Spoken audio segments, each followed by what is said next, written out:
So how you doing? We are going to try to give this Ported Super XL-925 a first start today. Got all the coil work done, and we're ready to go. I had a bunch of different options. One gentleman even suggested just adjusting the position of the flywheel to work, and if I had thought about it ahead of time, I probably would have just done that. But by the time I put the video out, and I had already pretty much done most of the work, or half of it, so I just went ahead and continued. So things worked out. Now, so what do you say we get on with this and work it, giving this all a first start? Alrighty.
So, if you've noticed there, the saw just doesn't want to start right. She seems lean, so going to do a little metering lever adjustments. Alrighty, so let's get that done and give it another try. Alrighty.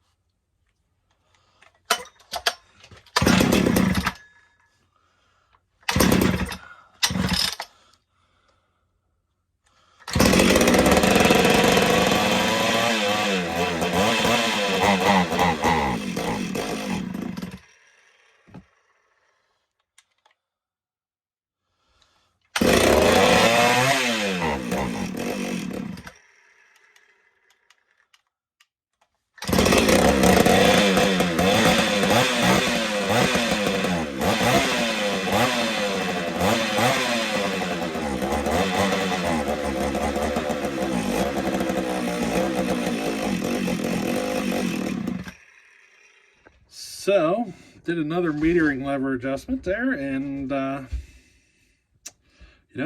still not enough. So I'm going to give it another try.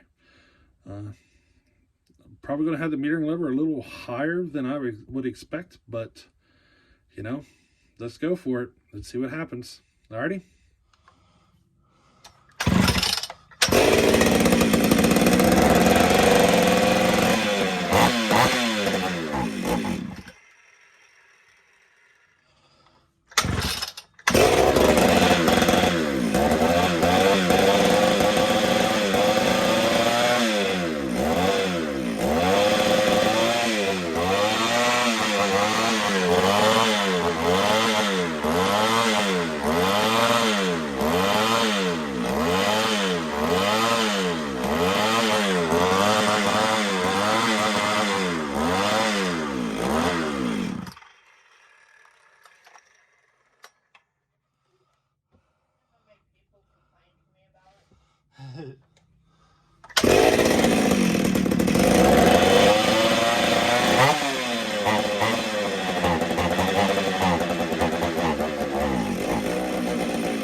All right, so the metering lever is as high as I feel comfortable,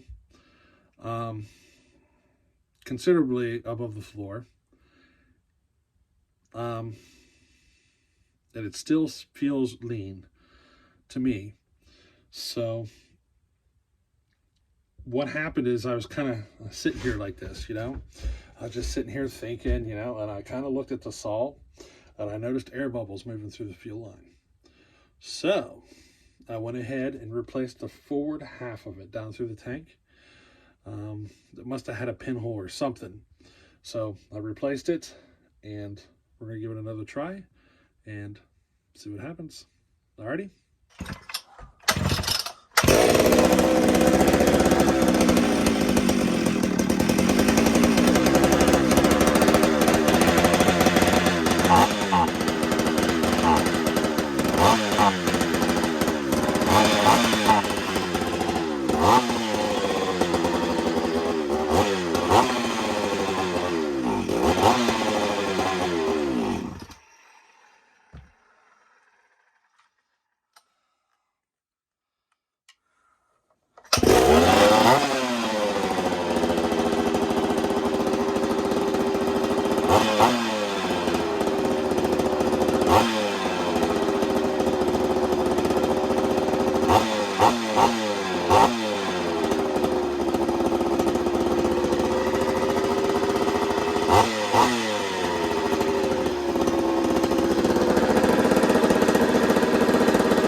All right, so she's running now.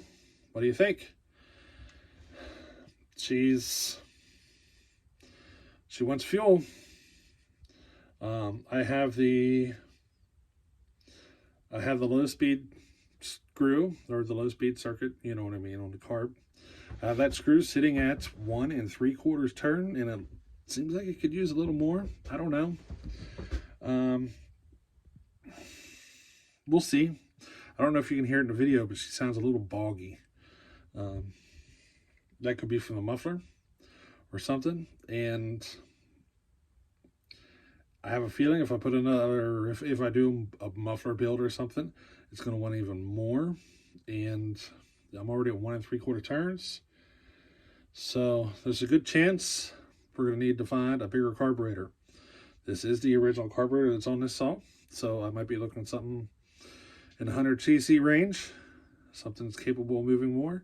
But I'm also thinking about ordering some of those micro drill bits and drilling it out, and you know, maybe going that route. See if maybe I can get a little more fuel by drilling it out. You know, move it up a couple of thousandths. You know what I mean? Move the hole up a couple of thousandths. Might even have to use a jet from a high-speed circuit, because the low-speed circuit, the jet for the low-speed circuit on this saw is one of those stepped ones. So I probably would have to use the jet from a high-speed circuit off another carb, just to make sure it'll shut it down if needed. You know what I mean? If I drill it out. And it might be a little easier to control the flow if I do that. But I'm going to go ahead and bar it up and give it a test cut, you know, see what happens. Now, the rings aren't seated, so it's going to want more fuel than it will, you know, when they're seated. So, you know, we're kind of at the limits of the carb right now, though. We'll see what happens here whenever I give it a test cut and go from there, I think. And one thing to keep in mind here is the exhaust roof is a little lower because I didn't have the right base gasket material, the right thickness. The only one I have here is way too thick. So I need to find some that's around 5 thousandths, even if I have to make it out of a dollar bill or something. Or, you know, glue $2 bills together or something like that. You know what I mean. But I don't know. It's supposed to be a little higher. It does have a slight Freeport, and that might be part of the reason it's wanting so much fuel. It is Freeporting about 3 thousandths. And I might end up having to go ahead and put a gasket on it and, you know, going from there. We are well into the 90s on our exhaust roof anyway. So with a gasket, you know, it's going to go up a little more. I really turned it up, you know. I want to see what it's got, if it can take it, and you know, see what happens. The question is going to be whether or not it'll run well, and so forth. And if it doesn't, what will it take to make it run well? That's the question. If I have it up that far, what will it take to make it run well? You know? That's the real question. So, that's the question I'm thinking, at least. So, you know what I mean? But I'll get this thing barred up, and I'll work at getting it test cut, and I'll let you know how she does. Alrighty, later.